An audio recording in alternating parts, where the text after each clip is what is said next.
Drivin Ivan here, checking out two 80s icons. This looks like Minerva Blue here. Porsche 930. That's right, it's a 911 Turbo with the wing and all. I love the color.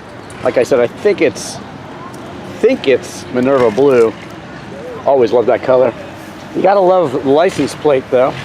Ferrari eater. It's a Ferrari eater. And this, the 3.0 CS BMW with beautiful Alpina wheels. Man, two 80s icons back to back.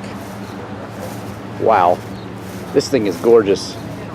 And I'm definitely a sucker for blue cars with light interior. Man, I don't think you could get any better for this particular type of BMW.